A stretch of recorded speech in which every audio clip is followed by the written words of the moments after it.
You're tuned in to My 95.1 Sports Zone, the podcast for students by students. We're bringing you the latest highlights, hot takes, and behind-the-scenes stories from all things sports right here from the Killeen ISD Career Center.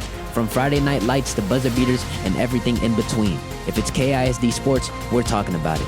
Let's dive in.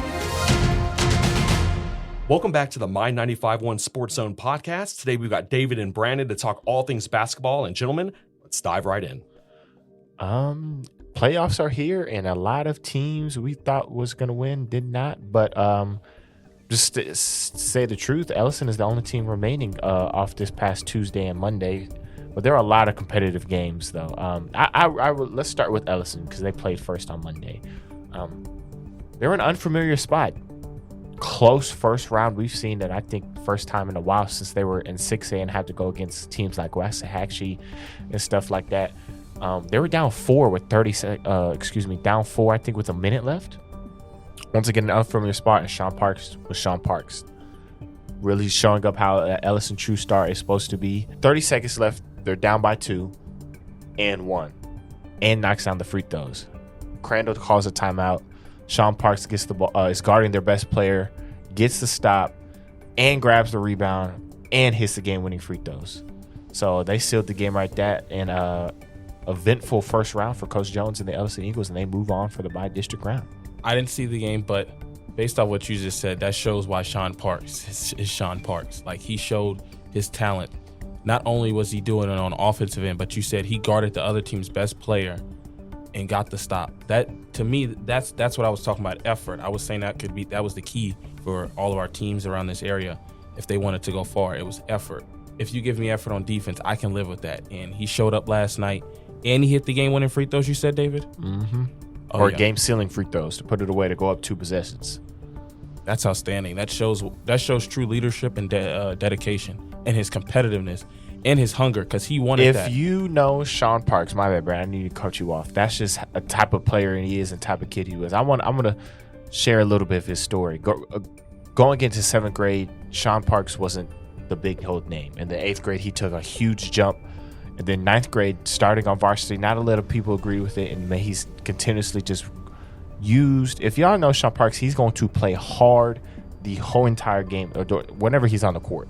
He's going to guard your best player, and then he's going to do whatever he's best to get you a bucket. And it's not going to be easy. You're going to have, if you want to beat the Ellison Eagles, you're going to have to out-physical them and outplay their energy. My boy Tavion in our camera class interviewed Coach Jones, and he was like, they control the controllables. They can control how well they play hard. They can control boxing out and grabbing rebounds, so they can control not turning the ball over.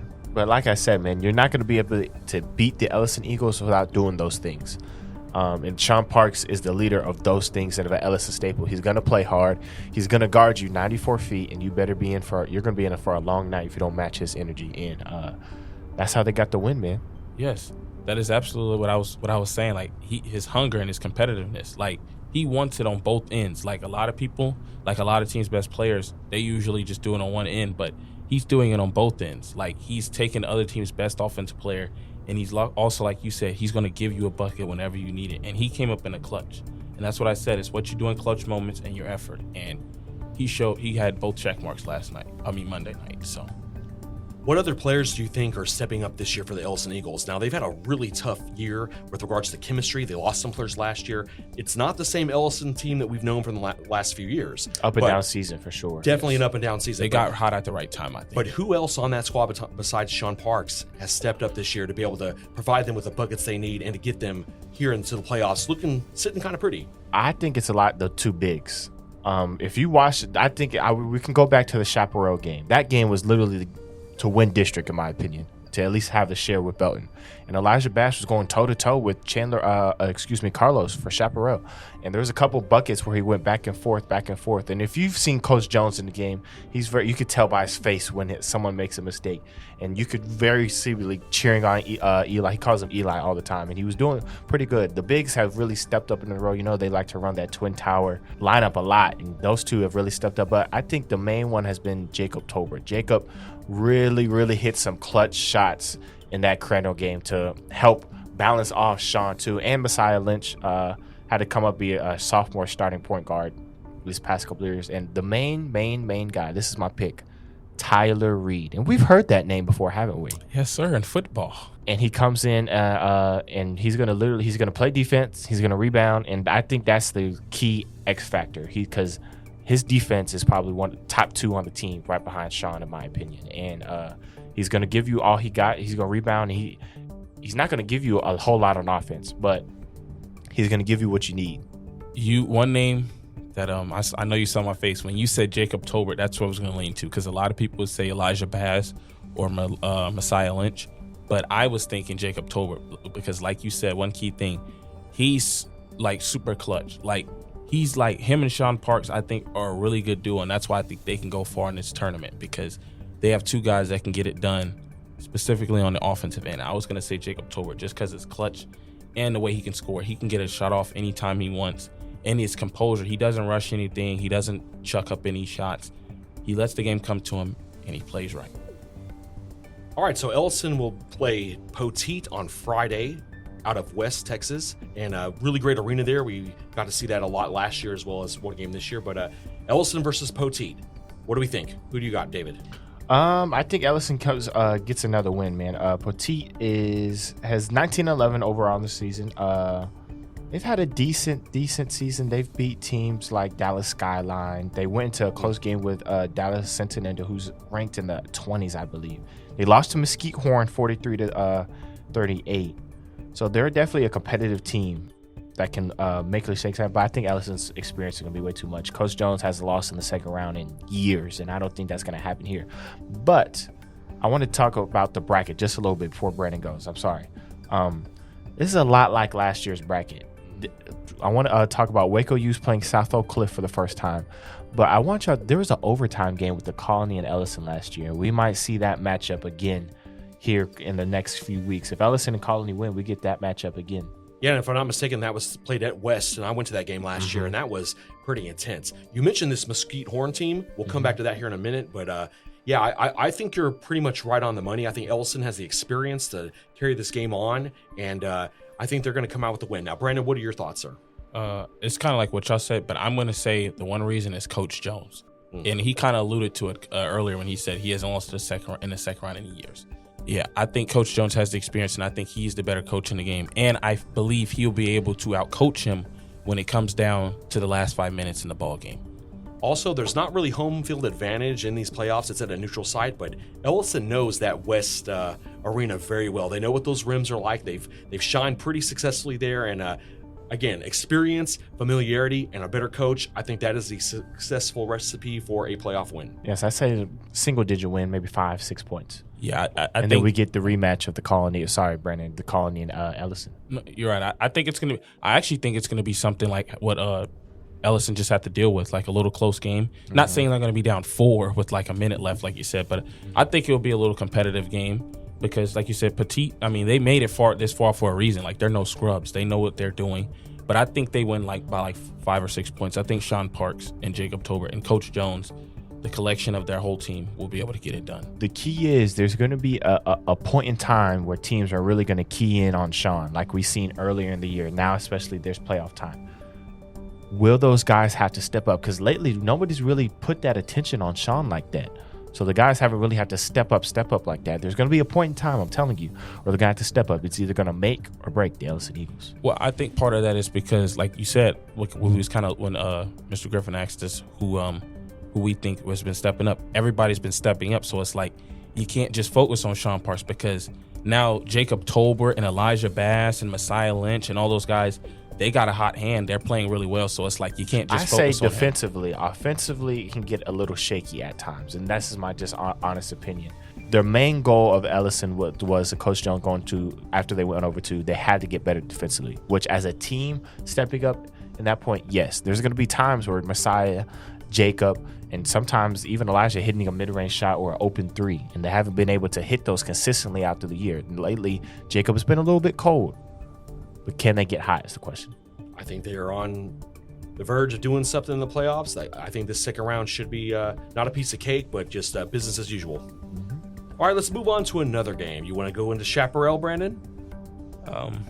Sure, why not? All right, here you go. As you guys know, well, I could tell the game wasn't pretty. I thought Chaparral had a good chance going. I said Chaparral State, but I thought they could really win this game against Red Oak, especially after what happened to our ladies basketball team.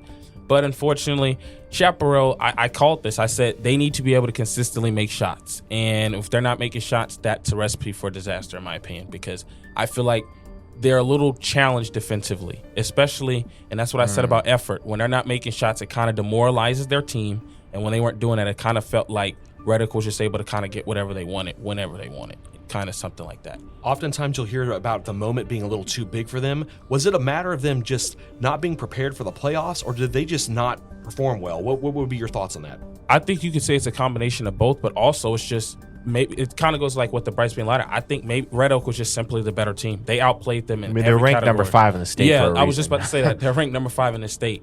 So they were just better in every statistical category, and it showed on the court. Like they just were better. So it's kind of like what you said, and also they just played a much better team, honestly. And it happens, but they'll learn from this and they'll grow. Most of their teams are juniors.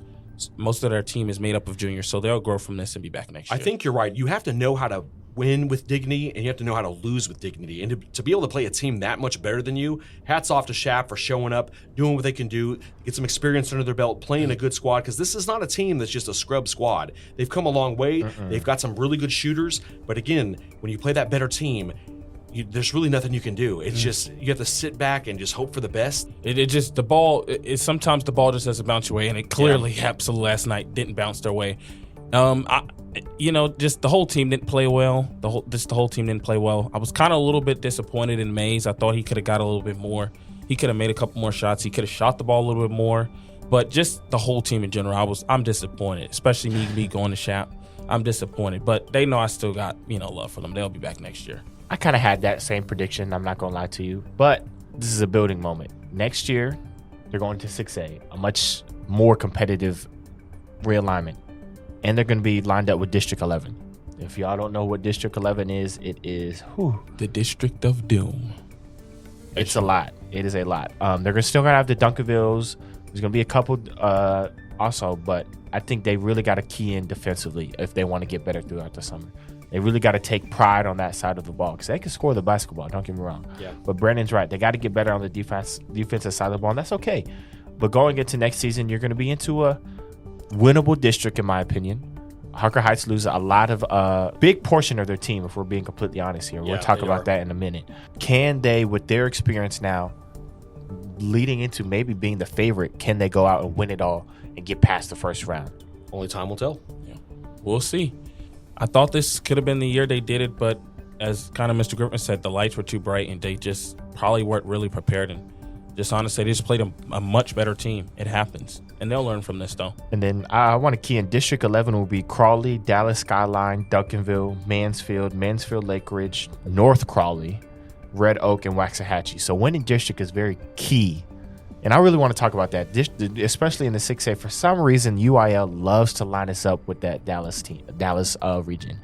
It's annoying, but we just got to deal with it and beat them. So I want to key into this. Duncanville was the last reigning state champ for 6A last year. Mansfield Lake Ridge has consistently always been a decent program, and they're going to have a good team. North Crawley is ranked in the top 5 in 6A this year, and Red Oak is ranked in the top 5 in 5A this year. So winning district and trying to get whoever's the quote-unquote worst or fourth place in that district is going to be key. Coppers Cove loses a lot of their key guys. Lake Bone returns kind of similar to Chaparral, but they move up to 6A. Temple loses a lot of their guys. Waco Midway does too, and they're coming off a rough season too as well. So Chaparral is really the favorite to win this district. So like I said, they really got to key in on getting better defensively and winning that district. You couldn't have said it even better enough. Like I've been stating it all year. They just need to get better defensively because they can score the ball offensively. Now, surely last night that wasn't the case, but that's why I said if I can live with you missing shots, not being well offensively, as long as you put effort and you're going to play good defense. Because if you play good defense and they make a good shot, then hey, you just tip your cap off to them. But not playing it, not giving me no effort, I can't do nothing because there's nothing to say if you're not going to give me no effort. So I agree with you 100%. Well, all right. Well, gentlemen, let's move on to another game last night. One that I was excited to hear about was the Shoemaker game. David, what are your thoughts on that one? Man, oh man. This was probably, in my opinion, the best playoff game I've watched out of the past 2 days. And I've watched a lot of basketball. Lancaster last year, Dallas. If y'all are unfamiliar with Dallas, they look at us as like, they're not as good. So when Shoemaker went into Lancaster's, low-key in the Fort Worth area, beat them completely unexpectedly, stunned them. They were the pick to win it all, stunned them. And this year, Shoemaker was up majority of the game, and they were battling with them. And the motto they had going into the game, most might see the ranking number 12 in Lancaster as, oh my God. But talking to them throughout the week, they were like, by any means necessary. We're just as good. The mentality of, let's go beat them again. And I feel like that's a mentality all schools should have going into these district games, because we're not going away from the Dallas District of Doom no time soon, right? So they went into it. They're up by 10. Lancaster battled back because they're number 12 team in state, and for the reason 60-63. There's about I believe like 13 seconds left. Number 1 was a killer all night, and I'm telling you, contested. He was fading from 3, drained it. Shoemaker gets the ball. They get it to Domani Dale Allison. Pretty deep look from 3. Airballed. We're going to overtime. We get into overtime. Lancaster's really milking the clock. They get a key layup, but then DeAnthony Moore was trapped the majority of the game from what I watched. Passes it off to shooter Trey White. Knocks it down. There's 13 seconds left again in overtime. They're up by 1. They need a stop. Number 1 hits a game-winning contested smothered mid-range shot. DeAnthony Moore's half-kick heave is no good, and the Shoemaker Grey Wolves season ended in an overtime thriller with Lancaster. Yeah, I heard about the game last night, and David showed me the clip of number 1, both clips, and from what I heard, he was just giving them like terror all night. Like, it was just bad. And then those last 2 shots that he just said, like, that was heartbreaking. Like, to tie the game and send the game to overtime, you think you have him. A contested fadeaway 3, like let's be real, the odds of him making that should have been low. But hey, you just tip your cap off to him. Like I said about Shapira, if he makes it, you just like, you know what, contested fadeaway shot, tip your cap off to him. He made it. And in overtime, man, that shot that he showed me, oh my gosh, that was an amazing shot though. Tip your cap off to him. And that DJ Moore shot, he got bumped, but it happened. So I thought that kind of threw off his rhythm a little bit. I just want to know, DeAnthony Moore gave them 30 the first round last year, and he gave him 40 and 10 in 6 last night. 40, 10, and 6. Put the team on his back, and it was just short. And I'm not gonna lie to you, I was watching it live. When I see that kid make that shot, I stood there, it looked still. I was stunned. I'm not gonna lie to you. I'm a Shoemaker high school student, so I was cheering for him, I was rooting for him, and I was stunned. My heart dropped literally, because that was a tough shot. I mean, there's nothing you really could have done with maybe trap him, but you're risking a foul there too. So that was a tough pill to swallow for Coach Taylor and the boy. But they lose DeAnthony Moore and Barris Henry, but they should return guys like Domani Dale Allison and Caden Logan. And they have a couple JV guys who could really contribute next year. Jeremiah Maddox as well. Yes, Jeremiah Maddox. Yes, Tyler Armstrong. A lot of those guys come back. But they lose one of the, I'm going to say, probably the best player in Shoemaker's history, besides Jawan Roberts, that went to Houston. And Trey Walker, too. They're losing Trey Walker, too, along with Barris and DJ. So that's going to be tough for them. But I think they'll be prepared next year. But that's going to, like you said, that's a tough pill to swallow. What are your thoughts, Mr. Griffin? Yeah, I mean, we had DJ on the podcast last week, and he was very confident with a quiet way about him. We've seen him play up close several times. And that's just how the ball bounces sometimes. You prep for these teams. It's really hard to beat them more than once in the season like that. Lancaster and all those Dallas squads, they are known for having their bigs come out at us. And that was brought up last night into the game that we saw, that all these schools tend to think that we are, I don't want to say scrubs, but we don't have the big men and the ability to play hard, rough, play that defense. But hearing how Shoemaker was able to get that thing into overtime and possibly come out with a win, that's pretty phenomenal. I mean, don't kid yourself. I mean, Lancaster's a great team. Shoemaker took it to him. This game could have went 50-50 after we know what we know now. But I mean, hats off to that coaching staff at Shoemaker. DJ Moore is a great basketball player that we got to see up close, and I hope the best for that young man post his high school career. But Shoemaker's in good hands. They've got the talent to move on into the playoffs next year, and we will be having the same conversation next year around this time, and possibly it will be another Lancaster type playoff game. I want to give a shout out to the crowd. That Lancaster was pretty decently deep in there, but we had a spirit bus. We had our a small student section there, but we traveled pretty well, and we gave it the environment they deserved. And man. If y'all don't know, beating Dallas 2 years in a row would have shocked. It would have probably blew up. I'm not gonna lie to you. But hey, we got to move on. Let's talk about this Harker Heights game. Mr. Griffin, you was there and watched the majority of the game. I heard they were down majority of the game. And I heard you say you wanted to talk about this game at the start. All right, so let's talk a little bit about the Harker Heights game last night. First off, West Texas, one of the best arenas in our areas to watch a game. We're courtside on the floor watching this thing unfold. Harker Heights, like they do, came on the court a little cold. They were not able to put much together in that first quarter.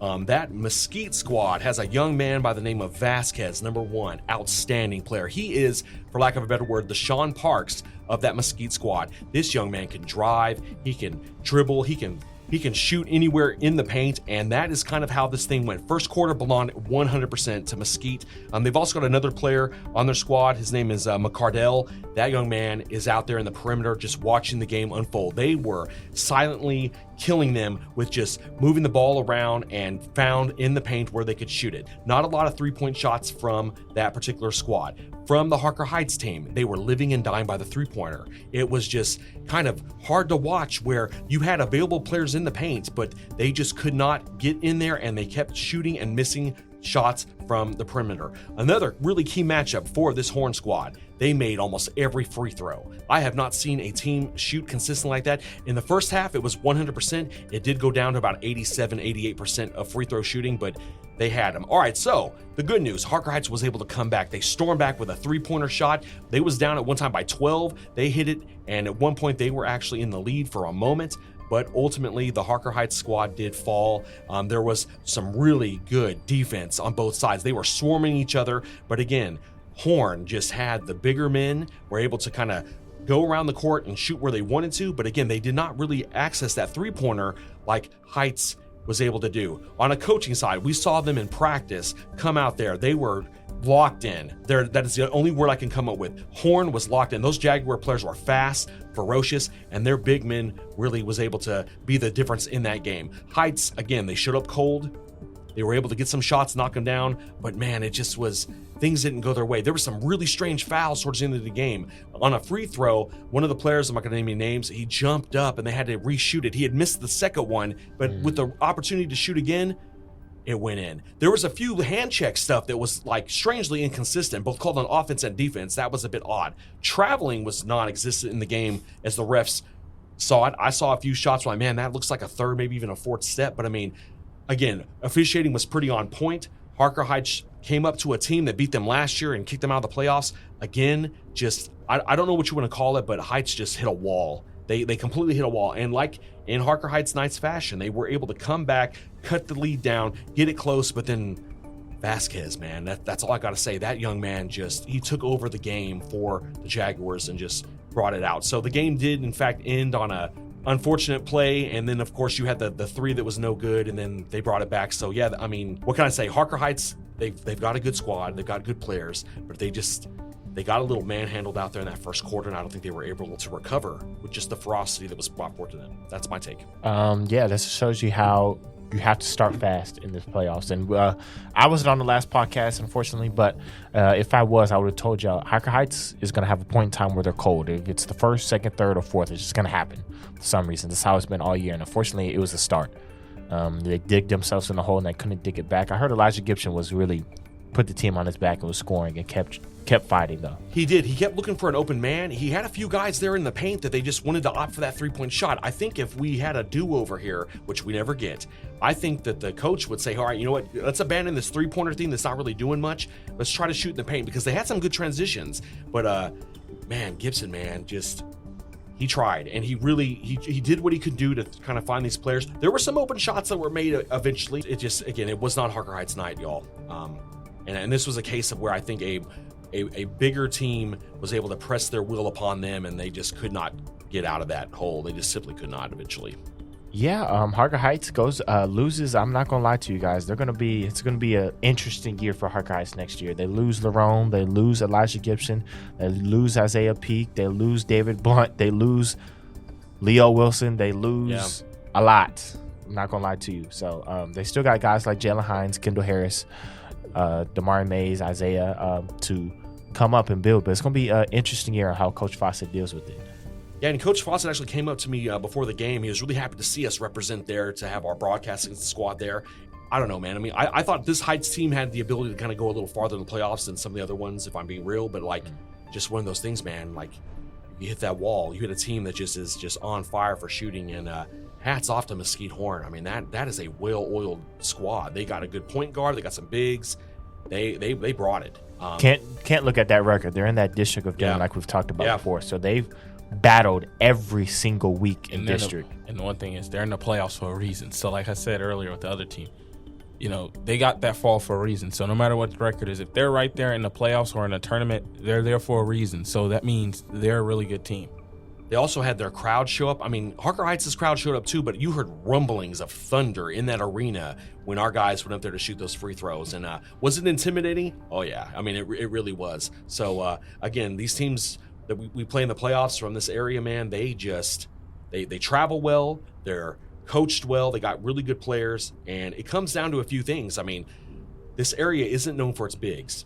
We do not have a lot of big players. We have a lot of shooting guards. We have a lot of forwards potentially, but we do not have these big men out there under the rim that can protect the basket and just cause a total terror of defensive play. We've got some great players, let's be real, but that comes down to it. Before the game, I talked with one of our constituents here, one of our sports reporters.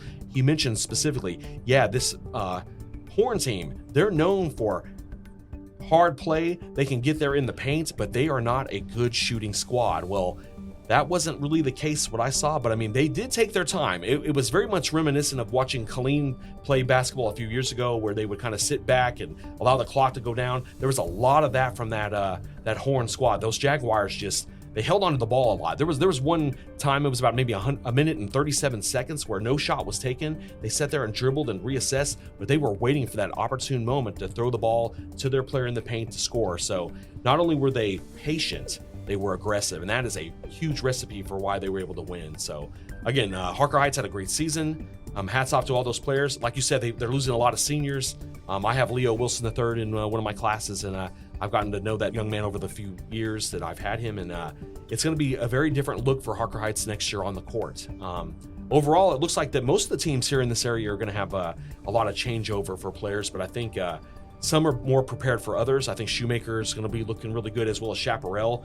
Heights is going to be, in my opinion, a giant question mark, because that is a lot of players to lose on a starting basketball team at the high school level. I want to talk about the Belton boys pick up a win from that district.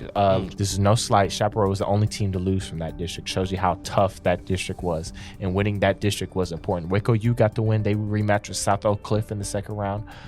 Just like last year. The Lake Belton girls unfortunately lost in the third round of the playoffs. So there's no more CTX teams from the girls in the playoffs. Temple and Cove lost. Temple lost to Duncanville, a favorite, and then Waxahachie's ranked number 25 and really put it on the Cove. But Ellison's the last team. Let's go watch them. Let's go support them. Hopefully we get another playoff win. But other than that, I got nothing. Next podcast is going to be real interesting. We can talk about Ellison, but we can talk about baseball a little bit, and we can. I love baseball. And we can preview what football looks like in the next season, upcoming spring ball, spring scrimmages, and spring practices. Right on, yeah. So we will be broadcasting live from West, Texas, Friday the 27th, 7 p.m. as Ellison takes on Poteet. We'll have again a recap of that game for this next podcast, and tune in My95.1. Go to the Killeen ISD website, click on the radio area, and you will find us there. It'll be Gio, myself, and Russellmania broadcasting there from West, Texas. Ellison takes on Poteet Friday, 7 p.m. All right, well, that'll wrap it up for this week's podcast. Gentlemen, thanks for joining us today, and we'll see you next time on the My95.1 Sports Zone podcast.